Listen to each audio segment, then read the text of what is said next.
میں اپنے کاروبار میں اتنا مصروف ہوا کہ مجھے والدین بوجھ لگنے لگے اور ایک دن انہیں گاؤں چھوڑ آیا۔ ابا مجھے فون کرتے تو میں ان کا فون نہ اٹھاتا۔ عید آنے والی تھی اور ابا کی آخری خواہش تھی کہ میں ان کے ساتھ عید مناؤں، پر مجھے اپنے دفتر کی میٹنگ زیادہ اہم لگی۔ وہ بیمار اور کمزور ہو چکے تھے اور پھر اچانک اگلی عید پر میں قربانی کا جانور خریدنے گاؤں گیا تو ابا قبر میں تھے، اور جب اماں سے ملنے گیا تو انہوں نے تھپڑ مار کر باہر نکال دیا اور ابا کی ایسی چیز دکھائی کہ میرے رونگٹے کھڑے ہو گئے۔ مجھے شروع سے ہی گاؤں کا ماحول پسند نہیں تھا۔ میں اس ماحول سے بہت جلد اکتا جاتا تھا۔ ابا کھیتوں میں کام کرتا تھا لیکن میرا ذہن کھیتی باڑی کی طرف بالکل نہیں لگتا تھا۔ سب سے بڑا مسئلہ یہ تھا کہ میں اپنے والدین کا اکلوتا بیٹا تھا۔ اگر میرے دوسرے بھائی ہوتے تو شاید میرے والد کو اتنی پرواہ نہ ہوتی۔ ایک تو میں منتوں مرادوں سے پیدا ہوا تھا۔ میرے والدین کی شادی کو 10 سال گزر گئے تھے جب میں پیدا ہوا، اس لیے میری والدہ میرے بہت ناز نخرے اٹھاتی تھیں، مجھے بہت زیادہ پیار کرتی تھیں۔ میرے والد کا بھی یہی حال تھا۔ میرا گاؤں کے ایک اچھے اسکول میں داخلہ کروایا گیا، لیکن میری توجہ پڑھائی کی طرف بھی اتنی خاص نہ تھی۔ میں بس واجبی سی نمبر لے کر پاس ہوتا تھا۔ پھر بھی میں نے 10 جماعتیں پڑھ لیں۔ ابا نے کہا ایسا کرو آگے پڑھ لو، تو میں نے صاف منع کر دیا کہ مجھے آگے نہیں پڑھنا۔ میرے والد کہنے لگے اچھا ایسا کرو کہ 15-20 دن کے لیے شہر گھوم پھر آؤ، پھر میرے ساتھ کھیتی باڑی کر لینا۔ یہ سن کر میں بڑا خوش ہوا۔ اپنے دوستوں کے ساتھ میں نے شہر جانے کا پروگرام بنایا۔ پہلی بار میں شہر آیا تھا۔ شہر کی رنگینیاں، بڑی بڑی عمارتیں دیکھ کر میرا تو دل کھو سا گیا تھا۔ مجھے شہر کے رہن سہن، وہاں کی پکی سڑکیں، بڑی عمارتیں بہت اچھی لگی تھیں۔ میرا جی چاہا کہ گاؤں واپس جاؤں ہی نہیں۔ وہی مٹی کے کچے مکان، وہی لال اینٹوں کی ٹوٹی پھوٹی سڑکیں جہاں ٹانگے چلتے تھے۔ جی ہاں دوستو، میں اس وقت کی بات کر رہا ہوں جب گاؤں گاؤں کی طرح ہی نظر آتا تھا۔ آج کل تو بہت ترقی ہو گئی ہے، گاؤں بھی شہر سے کم دکھائی نہیں دیتے، لیکن اس وقت زیادہ تر گاؤں میں کچے مٹی کے مکان تھے۔ ہمارا گھر بھی ایسا ہی تھا۔ گرمیوں میں رات کے وقت صحن میں ہی اماں چارپائیاں بچھا دیتی تھیں اور ہم سو جاتے تھے۔ سادہ سا ماحول تھا، سادے سے لوگ تھے اور سادہ ہی رہن سہن تھا، لیکن میرے اندر شروع سے ہی اس بات کی جستجو تھی کہ میں ایک لگژری زندگی گزاروں۔ مجھے کھیتی باڑی کا کام زہر لگتا تھا۔ پسینے سے شرابور جب میں اپنے والد کو گھر لوٹتے دیکھتا تو مجھے ان پر پیار تو آتا لیکن گھن بھی آتی تھی۔ ان کا بہتا پسینہ دیکھ کر مجھے کچھ ہونے لگتا تھا، جھرجھری سی آنے لگتی تھی۔ مجھے ابا کا کھیتی باڑی والا کام بالکل پسند نہیں تھا اور میں خود بھی نہیں کرنا چاہتا تھا۔ ایک تو میری پیدائش شادی کے 10 سال بعد ہوئی، دوسرا میں جب 15 سال کا ہوا تو میرے والدین بڑھاپے کی طرف قدم رکھ چکے تھے۔ 10ویں جماعت پاس کر کے میں شہر گیا، خوب سیر و تفریح کی، اور کراچی میں یوں بھی سیر و تفریح کے بہت سے مقامات تھے۔ جب میں 10-12 دن بعد واپس آیا تو مجھے اپنا گاؤں اور بھی زیادہ برا لگنے لگا۔ چھوٹی چھوٹی تنگ گلیاں اور ہر گھر میں بھینسیں، گوبر کی بو میرا دل متلانے لگتا تھا۔ میری والدہ نے بھی 2 بھینسیں پال رکھی تھیں، روز تازہ دودھ نکالتی تھیں اور اسٹیل کا ڈول بھر کر مجھے دے دیتیں، کہتی پی جا میرا جوان پتر۔ میں صحت کے حساب سے کافی ٹھیک ٹھاک تھا، شروع سے ہی تازہ بھینسوں کا دودھ بھی پینے کا عادی تھا اور پی بھی جاتا تھا۔ ماں میرا بہت خیال رکھتی تھی، روٹی پکاتی تو تازہ مکھن روٹی پر رکھتی تھی، گوشت بھنا ہوا بناتی تو سب سے پہلے میری پلیٹ میں ڈالتی، پھر میرے ماں باپ کھاتے تھے۔ جب دیکھتے کہ ہمارا بیٹا جی بھر کر کھا چکا ہے، لیکن جب سے میں شہر سے آیا تھا میری سوچ اور بھی زیادہ بدل گئی۔ وہاں کی دکانیں دیکھ کر، لوگوں کو لاکھوں کماتا دیکھ کر میرا دماغ کسی اور طرف چلنے لگا۔ میں کاروبار کرنا چاہتا تھا، شروع سے ہی میرا ذہن کاروبار کی طرف تھا، لیکن گاؤں کی چھوٹی موٹی دکانیں اور چھوٹا سا بازار میرے لیے ترقی کی راہ میں اتنا ہموار نہیں تھا۔ شہر میں تو ایک الگ دنیا بستی تھی، پھر وہاں کا رہن سہن، اٹھنا بیٹھنا میرے لیے ایک دلچسپی کا باعث بن چکا تھا۔ کچھ دن بعد ابا نے کہا کہ بیٹا، اب تیرا باپ بوڑھا ہونے لگا ہے، اتنے ایکڑ زمین ہے میرے پاس، میں چاہتا ہوں کہ اب کھیتوں میں تم جا کر کسانوں سے کام بھی کروایا کرو اور خود بھی کرو۔ جب تک اپنا پسینہ اپنی زمین پر نہ گرے تب تک زمین پھلتی پھولتی نہیں ہے۔ شاید ان کا اپنا ہی نظریہ تھا، لیکن میری سوچ الگ تھی۔ میں نے کہا ابا میں یہ کام نہیں کر سکتا۔ یہ سن کر میرے والد کے ماتھے پر بل پڑے، کہنے لگے کیوں نہیں کر سکتے؟ اس کام میں کیا برائی ہے؟ میں نے اماں کی طرف دیکھا۔ میں نے کہا اماں میں یہ کام نہیں کر سکتا، آپ ابا کو سمجھائیں۔ اماں کہنے لگی بیٹا یہ نہیں کرنا تو کیا کرنا ہے؟ تمہارے باپ دادا کا کام ہے، تمہارے باپ دادا کی زمینیں ہیں، اسی نے تو ہمیں اب تک پالا ہے، اتنا بڑا گھر دیا ہے، کسی چیز کی کمی نہیں ہے۔ میں نے کہا اماں آپ اس زندگی کو زندگی کہتی ہیں؟ گھر میں آؤ تو بھینسوں کے گوبر کی بو آنے لگتی ہے، پتہ نہیں آپ گوبر کے آپلے کیسے بنا لیتی ہیں، مجھے تو گھن آتی ہے، اور پھر انہی ہاتھوں کو دھو کر کھانا پکاتی ہیں، پتہ نہیں کیوں یہ بو میرے دماغ میں ہی بس جاتی ہے، مجھے کچھ بھی اچھا نہیں لگتا۔ اور ابا کو دیکھو پورا دن محنت کر کے آتے ہیں، میلے کچیلے کپڑے، ساری زندگی ابا کو محنت کر کے کیا ملا؟ ہم تو اپنا گھر بھی پکا نہیں بنوا سکتے، یہ مٹی گارے کا بنا ہوا گھر، اسے آپ سکون کی زندگی کہتی ہیں؟ جا کے شہر دیکھیں تو آپ کو پتہ چلے سکون کی زندگی کیا ہوتی ہے۔ پکے مکانات ہیں، ان کے ہاں بارش ہوتی ہے تو پانی کمروں سے نہیں گرتا، مٹی کی بو سے میرا دم گھٹنے لگتا ہے، مجھے نہیں پسند یہ زندگی۔ کھلے کھلے صحن ہے، سورج کی پہلی کرن سے ہی پورا صحن روشن ہو جاتا ہے، بندہ سو بھی نہیں سکتا، کمرے میں جاؤ تو حبس ہوتا ہے، مجھے نہیں پسند یہ سب کچھ، مجھے شہر کی زندگی پسند ہے، میں وہاں جا کے کاروبار کرنا چاہتا ہوں، لاکھوں کماؤں گا ماں، لاکھوں، اتنے تو آپ نے کبھی زندگی میں دیکھے بھی نہیں ہوں گے۔ یہ سن کر میری اماں نے میرے ابا کی طرف دیکھا، دونوں ہی ایک دوسرے کو عجیب نظروں سے دیکھ رہے تھے، جیسے میں نے کوئی انوکھی بات کہہ دی ہو۔ ابا کہنے لگے بیٹا یہ زمین ہماری اپنی ہے، اور یہ نہیں کہ تیرے باپ کے پاس پیسوں کی کمی ہے، میرے پاس پیسے موجود ہیں، لیکن مجھے اپنے باپ دادا کا یہ کام پسند ہے، اور یہ زندگی بھی اچھی خاصی ہے، اللہ کا کرم ہے، بھوکے نہیں سوتے، پیٹ بھر کر سوتے ہیں، خالص چیزیں کھاتے ہیں۔ شہر کی زندگی بڑی تیز ہے، خود غرضی ہے، خون سفید کر دیتی ہے، اپنوں سے وہ اپنائیت اور محبت نہیں رہتی پتر جو گاؤں میں رہنے والوں کے دلوں میں ہے۔ تجھے کیوں سمجھ نہیں آتا؟ میں نے تجھے شہر گھومنے پھرنے کے لیے بھیجا تھا، سوچ بدلنے کے لیے نہیں بھیجا تھا، لیکن میں نے تو جیسے ضد پکڑ لی کہ مجھے شہر میں رہنا ہے۔ اگر آپ کے پاس پیسے ہیں تو مجھے وہاں کاروبار کرنے دیں، میں وہاں کپڑے کا کاروبار کروں گا، لاکھوں کماؤں گا، اور آپ لوگوں کو بھی شہر لے جاؤں گا۔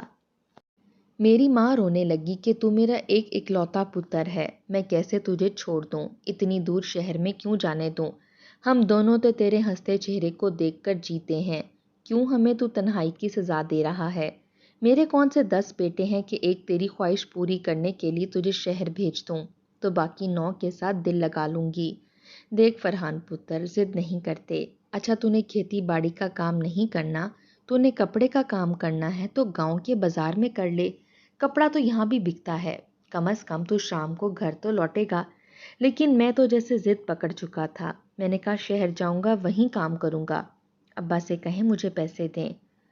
اس وقت دور ایسا تھا کہ چند لاکھ ہی کافی تھے کاروبار کو چلانے کے لیے، لیکن ابا نے صاف منع کر دیا، کہنے لگے نہیں جانا شہر، تو یہیں رہے گا، ہاں گاؤں میں تو نے جو کام کرنا ہے میں تجھے کروا دیتا ہوں، لیکن شہر نہیں بھیجوں گا، یہ میرا بھی آخری فیصلہ ہے۔ ابا کی بات سن کر میں نے اماں کی طرف مدد طلب نظروں سے دیکھا تو وہ بھی نظریں چرا گئیں، مطلب دونوں ہی اس بات پر راضی نہ تھے کہ میں شہر جاؤں۔ میں نے کھانا پینا چھوڑ دیا۔ میرے والد اور میری والدہ کہنے لگے فرحان کھانا کیوں نہیں کھا رہے؟ میری اماں روئے جا رہی تھیں، ابا غصے میں تھے لیکن متفکر تھے، چہرے پر فکر کی لکیریں گہری تھیں، جان پر بنی ہوئی تھی کہ میں نے ایک وقت کی روٹی نہیں کھائی۔ جب انسان کو یہ پتہ چل جائے کہ وہ اپنے ماں باپ کی کمزوری ہے تو وہ اولاد میری طرح ضدی اور خود سر ہو جاتی ہے۔ میں بھی اپنے ماں باپ کی بہت بڑی کمزوری تھا، وہ مجھ پر جان نچھاور کرتے تھے۔ میں نے کہا میں رات کی روٹی بھی نہیں کھاؤں گا، کل صبح کا ناشتہ بھی نہیں کروں گا، جب تک آپ لوگ میری بات نہیں مانیں گے، شہر میں میرا کاروبار نہیں سیٹ کروائیں گے، میں کھانا نہیں کھاؤں گا۔ اگر آپ لوگ ضدی ہیں تو پھر میں بھی آپ ہی کا بیٹا ہوں۔ میرے والدین دونوں پریشان ہو گئے تھے۔ گاؤں میں جس لڑکے کے ساتھ میں شہر گیا تھا وہ میرا جگری یار تھا، اور شہر میں ہم اسی کے کزن کے گھر میں رہے تھے۔ وہ لڑکا بھی میری عمر کا تھا۔ 10ویں جماعت ہی اس نے پاس کی تھی، لیکن ابا کی دکان پر بیٹھ کر اچھی خاصی دکانداری کر لیتا تھا، اچھے پیسے کما رہا تھا۔ یہ اس وقت کی بات ہے جب تعلیم کو زیادہ اہمیت نہیں دی جاتی تھی۔ لڑکے 10 جماعتیں پاس کر جاتے تو سمجھا جاتا تھا کہ بس کافی پڑھ لیا، اب کاروبار کرو۔ میری بھی سوچ ایسی ہی تھی۔ میں چاہتا تھا کہ شہر جاؤں اور میں بھی اس کے ابا کی دکان کے سامنے اپنی دکان کھول لوں۔ وہ مجھے سپورٹ کرنے کے لیے بھی تیار تھے۔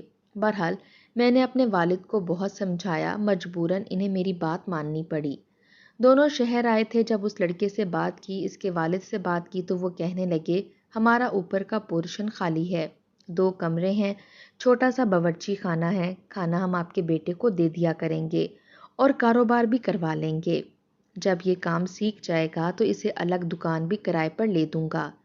ابا نے اس دور میں اس شخص کو 3.5 لاکھ روپے دے دیے تھے، جو کہ ایک بہت بڑی رقم تھی۔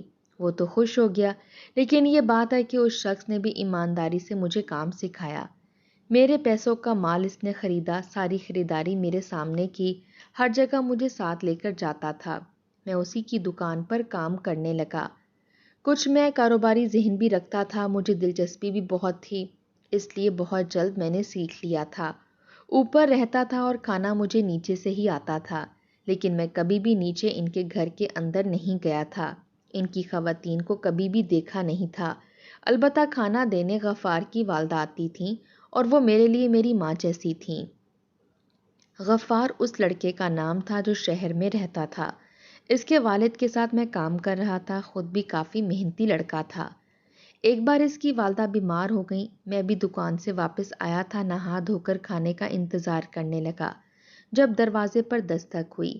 حالانکہ دروازہ تو کھلا ہوتا تھا، اس کی والدہ کمرے میں آ کر کھانا رکھ دیتی تھیں، میرا حال چال بھی پوچھ لیتی تھیں، یہ بھی پوچھ لیتی تھیں کہ بیٹا تمہارا دل تو لگ گیا ہے نا۔ مجھے تو شہر سے ویسے بھی محبت تھی، یہاں کا ماحول مجھے اچھا لگتا تھا۔ میں حیران تھا کہ آج دروازے پر دستک کیوں ہوئی ہے، اس کی والدہ اندر کیوں نہیں آئیں۔ میں نے جیسے ہی کمرے کا دروازہ کھولا تو ایک خوبصورت لڑکی تھی، شاید میری ہی عمر کی یا مجھ سے 1 سال چھوٹی ہوگی۔ سر پر دوپٹہ لیا ہوا تھا، ہاتھ میں کانچ کی چوڑیاں تھیں، مہندی بھی لگی ہوئی تھی۔ کھانے کی ٹرے اس نے میری طرف بڑھائی، کہنے لگی اماں بیمار ہیں، ابا اور غفار بھائی ابھی دکان سے واپس نہیں آئے، یہ کھانا لے لیں۔ پہلی نظر میں مجھے وہ لڑکی اچھی لگی تھی، میں نے اس سے کھانا لیا، وہ چلی گئی۔ پھر اکثر ایسا ہونے لگا کہ کھانا لے کر وہی لڑکی آتی تھی۔ پھر پتہ چلا کہ وہ غفار کی چھوٹی بہن ہے، 10ویں جماعت میں اب پہنچی ہے۔ میں اب اکثر اسے دیکھنے لگا تھا، بہت خوبصورت لڑکی تھی۔ 2 سال میں ہی میں اتنا کام سیکھ چکا تھا کہ میں نے کرائے کی اپنی الگ دکان لے لی۔ ابا نے مجھے اور پیسے دیے۔ پہلے پہل تو میں ہر 15 دن بعد چھٹی کے دن اماں ابا کے ساتھ گاؤں میں گزارتا تھا، لیکن پھر آہستہ آہستہ دورانیہ بڑھنے لگا۔ میں 1 مہینے بعد جاتا، اماں ابا مجھے یوں دیکھتے جیسے کہ پتہ نہیں میں کس دنیا سے آیا ہوں، میرے آگے پیچھے ہوتے۔ کبھی اماں کہتی یہ کھاؤ، یہ بنایا ہے تمہارے لیے، وہ پکایا ہے۔ میں 1 دن وہاں گزارتا، اپنے ماں باپ کی محبتیں سمیٹتا اور پھر واپس آ جاتا۔ میری جب اپنی دکان کھل گئی تو میرا کام بہت زیادہ چلنے لگا۔ ابھی بھی میں غفار کے والد کے گھر کے اوپر کے پورشن میں رہتا تھا، لیکن اب میں کرایہ دینے لگا تھا۔ بہت جلدی میں نے ترقی کی منازل طے کرنے شروع کر دیے۔ 5 سال میں شہر میں اپنا ایک چھوٹا سا پکا گھر بنوا چکا تھا، جس میں 2 کمرے نیچے تھے اور 2 اوپر کے پورشن میں تھے۔ علاقہ بھی صاف ستھرا تھا۔ اس بار جب میں گاؤں گیا تو میں نے اپنی اماں ابا سے کہا کہ اپنا بوریا بستر باندھو، میں آپ کو لینے آیا ہوں، شہر میں میرا اپنا گھر ہے۔ یہ سن کر میری والدہ اداس ہو گئیں، کہنے لگیں بیٹا ہمارا دل کب لگتا ہے گاؤں کے علاوہ کہیں اور، یہاں ہماری برادری ہے، میل جول ہے، شہر میں تو کوئی بھی نہیں ہے۔ میں نے کہا اماں میں ہوں نا، میں کچھ نہیں جانتا، آپ دونوں میرے ساتھ شہر جائیں گے۔ میں اپنے والدین کو زبردستی اپنے ساتھ شہر لے گیا۔ لیکن اماں کو وہ گھر عجیب لگتا تھا. کہتی تھی میرا اس گھر میں دم گھٹتا ہے، یہ بند بند ہے، صحن نہیں ہے، کھلی ہوا نہیں آتی. تم پتہ نہیں کیوں ہمیں یہاں لے آئے ہو. بہرحال میری ضد کا نتیجہ تھا کہ میرے ماں باپ میرے ساتھ ہی رہنے لگے. وقت گزرنے لگا. ایک بار میں نے اپنے والد سے کہا کہ وہ اپنے گاؤں کی زمین بیچ دیں. میں ایک بڑا گھر خریدنا چاہتا ہوں اور اپنی دکان خریدنا چاہتا ہوں تاکہ مجھے کرایہ نہ دینا پڑے. میرے والد یہ سن کر کہنے لگے، میں کیوں اپنے باپ دادا کی آخری نشانی بیچنے لگا؟ تمہاری ضد کی وجہ سے یہاں رہ رہا ہوں، لیکن میں نے زمینیں ٹھیکیدار کو دی ہیں، وہاں سے نفع آ رہا ہے. میں نے کہا میں کچھ نہیں جانتا ابا، سب کچھ میرا ہی تو ہے. مجھے گاؤں رہنا ہی نہیں ہے، نہ ہی میں آپ کو بھیجوں گا، بس آپ زمینیں بیچ دیں. میرے ماں باپ ہر بار میری ضد کے آگے سر جھکا دیتے تھے اور میں اس بات کا بہت فائدہ بھی اٹھاتا تھا. میرے والد نے زمینیں بیچ دیں، بہت سارے پیسے تھے. میں نے 2 دکانیں لی تھیں. اپنا وہ چھوٹا گھر بیچ کر ایک بڑا گھر خرید لیا. گاڑی بھی خرید لی، اور یہ اس وقت کی بات ہے جب گاڑی ہر کسی کے پاس نہیں ہوتی تھی. میرا شمار اب اچھے خاصے کھاتے پیتے لوگوں میں ہونے لگا. میں نے گھر پر ایک چھوٹی موٹی ملازمہ بھی اپنی والدہ کو لگا دی جو کام کرتی تھی، لیکن میری ماں کو ہاتھ سے کام کرنے کی عادت تھی. نہ ہی اسے ملازمہ کی صفائی پسند آتی تھی اور نہ ہی اس کا کام اچھا لگتا تھا. پہلی بار میں نے اپنی ماں کے سامنے زبان چلائی تھی.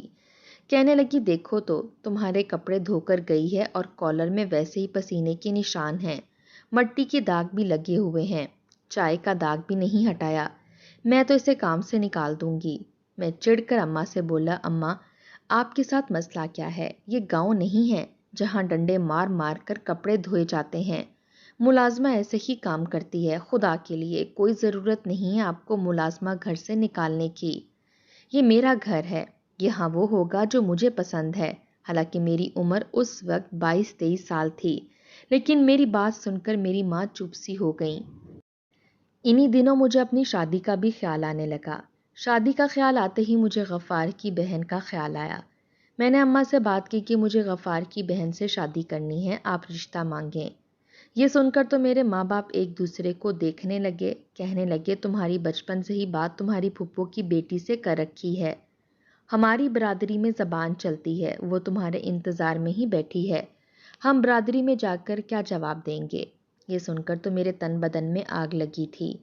میں نے کہا، آپ سے کس نے کہہ دیا کہ میں گاؤں کی کسی گوار لڑکی سے شادی کروں گا؟ میں شادی اپنی مرضی سے کروں گا. پہلی بار میرے والد نے یہ سن کر میرے منہ پر تھپڑ مارا.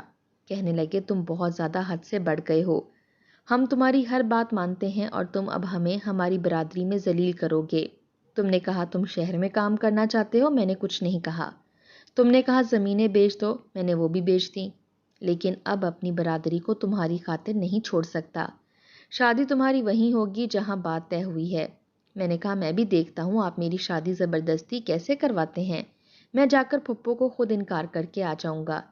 میری والدہ رونے لگیں، میرے سامنے ہاتھ جوڑنے لگیں. کہنے لگیں، بیٹا ایسا نہیں کہتے، باپ کے سامنے زبان نہیں چلاتے. میں نے کہا، اب آپ کون ہوتی ہیں میری زندگی کا فیصلہ کرنے والی؟ میں اپنی زندگی کا فیصلہ خود کروں گا. میرے والد میری بات سن کر حیران ہوئے تھے. کہنے لگے، تمہاری زبان اتنی زیادہ کھل گئی ہے، تمہیں ماں باپ کا ذرا بھی لحاظ نہیں رہا. میں نے کہا، آپ کا سب کچھ میرا ہی ہے. اگر میں کاروبار کر رہا ہوں تو کما کر آپ لوگوں کو ہی کھلا رہا ہوں، بجائے میرا احسان ماننے کے آپ لوگ میرے سامنے ضد باندھ رہے ہیں. میں کیوں کروں پھپھو کی بیٹی سے شادی؟ یہ بات شاید آرام سے بھی ہو سکتی تھی، لیکن جب بیٹا باپ سے قد میں اونچا ہو جائے اور کمانے بھی لگ جائے تو ایسے لگتا ہے کہ ماں باپ کے سر پر وہ حاکم بن گیا ہے. اس لیے جیسے چاہے گا زبان چلائے گا، جیسے چاہے گا اپنا رویہ رکھے گا. نہ مجھے اپنے لہجے کی پرواہ تھی، نہ ہی اس بات کی کہ میں اب بدتمیزی کرنے لگا ہوں. میں نے شادی سے انکار کر دیا اور زبردستی اپنی ماں کے ساتھ غفار کے گھر رشتہ لینے چلا گیا. اس کے والد تو ویسے بھی مجھے پسند کرتے تھے، انہوں نے رشتہ طے بھی کر دیا. میرے والد حالانکہ میرے ساتھ نہیں گئے تھے، لیکن مجھے پرواہ تک نہیں تھی. میری والدہ ممتا کے ہاتھوں مجبور ہو کر میرے ساتھ گئی تھیں. بہت رو رہی تھیں. کہنے لگی، اب تو رشتہ پکا ہو گیا ہے، اپنے باپ سے معافی مانگ لے. میں نے کہا، میں کیوں مانگ لوں؟ ایک تو میں آپ لوگوں کو پال رہا ہوں، سنبھال رہا ہوں، اوپر سے ابا کے نخرے ہی ختم نہیں ہوتے. میں ابا کے سامنے کیوں جھکوں؟ میری والدہ کہنے لگی جب تم چھوٹے تھے تمہارا باپ تمہیں پال رہا تھا، تب بھی ضد تم نے باندھی تھی۔ تمہارے باپ نے تو یہ نہیں کہا تھا کہ تمہارے سامنے کیوں جھکیں، کما کر تو وہ کھلا رہے تھے، اور جس کاروبار کا تم کہہ رہے ہو سارا پیسہ تمہارے باپ کی محنت کا لگا ہے۔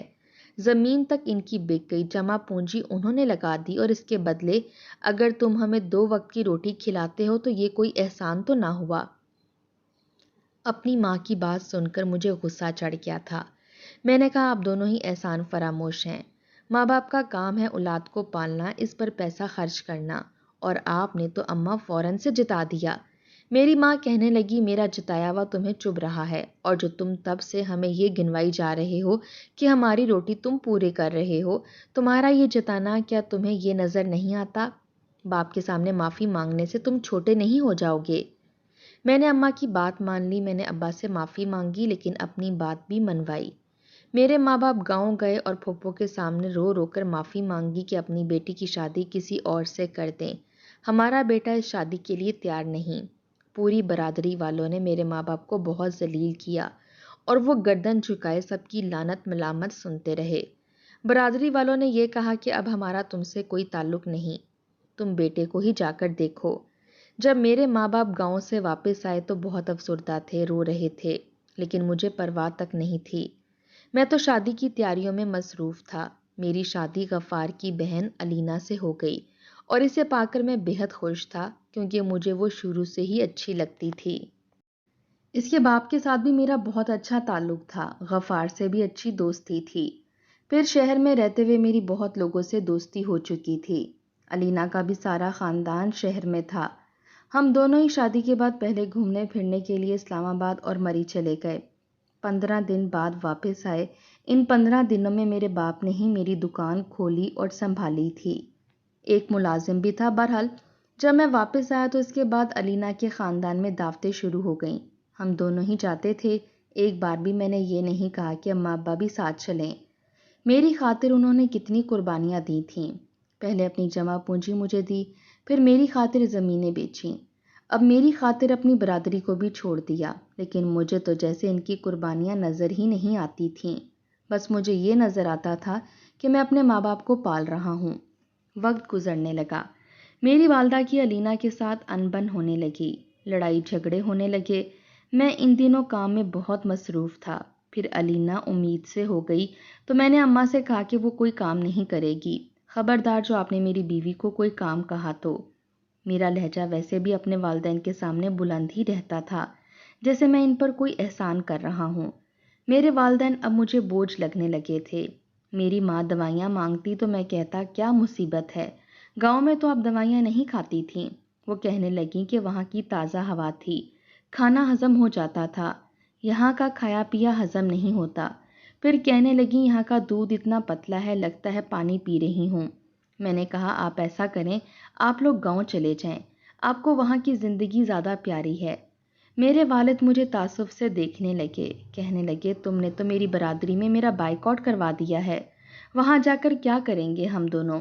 لیکن میں نے اپنے ماں باپ کے ساتھ ایسا رویہ اختیار کیا کہ وہ بیچارے خود منہ سے کہنے لگے کہ ہمیں وہاں بھیج دو۔ گاؤں کا گھر ابھی بھی میرے والد کی ملکیت میں تھا۔ میرے والدین گاؤں چلے گئے، میں انہیں خرچہ بھیج دیتا تھا۔ اب مجھے وہ بھی برا لگنے لگا۔ اللہ نے مجھے بیٹا دیا تو میں نے اماں ابا کو بتایا تو وہ بہت خوش تھے، کہنے لگے اپنے بیٹے سے ہی ملوا جاؤ۔ میں نے کہا نہیں، اسے گاؤں کی ہوا راس نہیں آئے گی، بیمار پڑ جائے گا، آپ لوگ آ جانا۔ میرے والد بھی شاید ضدی تھے، نہیں آئے۔ میں شہر کی زندگی میں بہت مصروف ہو گیا۔ اب تو میں کئی مہینے والدین کو فون تک نہیں کرتا تھا۔ میرے والد نے مجھ سے رابطہ ختم کر دیا۔ ایک چھوٹی موٹی زمین ان کے پاس بچی تھی۔ ایک بار ایسا ہوا کہ میں نے 2-3 مہینے خرچہ نہیں بھیجا تو انہوں نے مانگا بھی نہیں۔ پھر میں نے اپنے دوست سے پوچھا کہ میرے والدین کا گزر بسر کیسے ہو رہا ہے، تو کہنے لگا چھوٹی سی زمین پر تمہارے والد ابھی بھی ہل چلاتے ہیں، گزر بسر ہو ہی جاتا ہوگا۔ میں مطمئن ہو گیا کہ چلو ٹھیک ہے، پر یہ نہیں سوچا کہ اب وہ بوڑھے ہو گئے ہیں، انہیں آرام کی ضرورت ہے۔ ایک بار میرے والد نے کہا کہ بقرہ عید آنے والی ہے، اس بار ایسا کرو ہمارے ساتھ ہی عید منا لو، ہم اپنے پوتے کو دیکھ لیں گے۔ لیکن علینا نے منع کر دیا، کہنے لگی میرا بچہ بیمار ہو جائے گا، اتنا گندا ماحول ہوتا ہے گاؤں کا، بھینسیں ہر جگہ ہر گھر میں بندھی ہوئی ہوتی ہیں اور اسے تو ذرا سی بو آئے تو چھینکے مارنے لگتا ہے۔ وہاں تو کوئی ڈاکٹر بھی نہیں ہے جو میں بچے کو چیک کروا سکوں۔ مجھے نہیں جانا، آپ کو جانا ہے تو چلے جائیں۔ اب میں اپنی بیوی بچے کے بغیر عید تو نہیں گزار سکتا تھا، اس لیے ابا کو میں نے صاف منع کر دیا۔ اب تو میرا کام بہت زیادہ بڑھ گیا تھا۔ میں نے فیکٹری خرید لی تھی جہاں اپنا کپڑا تیار کرنے لگا۔ آخری بار میرے والد کا مجھے فون آیا تھا کہ اس بار عید ہمارے ساتھ کر لو، میں بہت بیمار رہنے لگا ہوں، میری زندگی کا کوئی بھروسہ نہیں۔ لیکن انہی دنوں میرے فیکٹری میں ایک اہم میٹنگ تھی، میں نے فون ہی بند کر دیا۔ کئی بار مجھے ابا کے نمبر سے فون آتا لیکن میں نے نہیں اٹھایا، پھر فون آنا بند ہو گیا۔ 1 سال بعد میرا دل بڑا اداس ہوا تھا۔ پہلی بار اماں ابا کا بڑا شدت سے خیال آیا۔ پھر عید کے جانور شہر میں بڑے مہنگے ملتے تھے، میں نے سوچا گاؤں سے عید کا جانور بھی لے آؤں گا، اماں ابا سے بھی مل لوں گا۔ میں نے علینا کی بہت منت سماجت کی کہ وہ میرے ساتھ چلے، لیکن اس نے پھر انکار کر دیا کہ وہ میرے ساتھ نہیں جانا چاہتی۔ میں اکیلا ہی چلا گیا۔ لیکن جو خبر مجھے گاؤں جا کر ملی، میرے ہوش اڑ کر رہ گئے تھے۔ پتہ چلا کہ میرے والد کا انتقال 1 سال پہلے ہی ہو چکا تھا۔ یہ سن کر تو میں پھوٹ پھوٹ کر رونے لگا۔ اس بار میں سوچ کر آیا تھا کہ ابا سے معافی مانگوں گا، اپنے پچھلے سارے رویے کی معافی مانگوں گا، لیکن مجھے تو وقت ہی نہیں ملا تھا۔ میں ابا کی قبر پر گیا، رونے لگا، فاتحہ پڑھی اور جب گھر آیا تو میری ماں چارپائی پر بیمار پڑی تھی۔ مجھے دیکھ کر بجائے مجھے گلے لگانے کے اپنا رخ بدل گئیں، کہنے لگیں چلے جاؤ یہاں سے، تمہارا باپ تمہیں پکارتا پکارتا اس دنیا سے چلا گیا۔ کیا اس دن کے لیے ہم نے تمہیں پیدا کیا تھا؟ جو تم نے کیا ہے، خدا کرے تمہارا بیٹا بھی تمہارے ساتھ ایسا ہی کرے۔ یہ سن کر میں تڑپ کر رہ گیا۔ اپنی ماں کے پاس آیا تھا کہ سینے سے لگ کر ان سے معافی مانگ سکوں، لیکن انہوں نے مجھے پیچھے دھکا دیا، میرے منہ پر تھپڑ مارا، پھر کمرے میں گئیں اور کچھ پرچے میرے آگے پھینک دیے۔ کہنے لگیں یہ تمہارے باپ نے تمہیں دیا ہے، یہ گھر بھی اس نے تمہارے نام لگا دیا ہے، جب تک میں زندہ ہوں مجھے اسی گھر میں رہنے دینا، جب مر جاؤں تو یہ گھر بھی بیچ کر شہر میں کچھ خرید لینا۔ میں ماں سے معافی مانگتا رہا لیکن انہوں نے معاف نہیں کیا۔ پھر ابا کی ایک ایسی بات بتائی کہ میرے ہوش اڑ کر رہ گئے۔ کہنے لگیں تمہارے ابا نے اپنی زندگی میں ہی 3 قبریں خریدی تھیں، ایک اپنے لیے جس میں وہ جا چکے ہیں، ایک میرے لیے جس میں میں بھی جلد چلی جاؤں گی، اور ایک تمہارے لیے۔ گاؤں کا گھر بیچ کر غلطی مت کرنا، کل کو تمہیں بھی یہیں آنا ہے، اور تمہارے باپ نے تم پر یہ آخری احسان بھی کر دیا، قبر بھی تمہیں اپنی خریدنی نہیں پڑے گی۔ میں روتا ہوا مرے مرے قدموں سے شہر واپس آیا تھا اور جان چکا تھا کہ بڑھاپا میرا بھی گاؤں میں گزرے گا، جاؤں گا بھی اسی قبر میں جو میرے ماں باپ نے میرے لیے خریدی ہے۔ ان کے ساتھ کیا گیا ہر رویہ مجھے رلا رہا تھا۔ علینا سے شادی کر کے بھی میں پچھتا رہا تھا، کیونکہ وہ ہر وقت اپنی ہی بات منواتی تھی۔ ابا کی بات مانی ہوتی تو شاید زندگی کچھ اور ہوتی، لیکن اس عمر میں آ کر میرے پاس پچھتاووں کے علاوہ کچھ نہیں بچا تھا۔ بتائیں، کیا میری معافی ہو سکتی ہے؟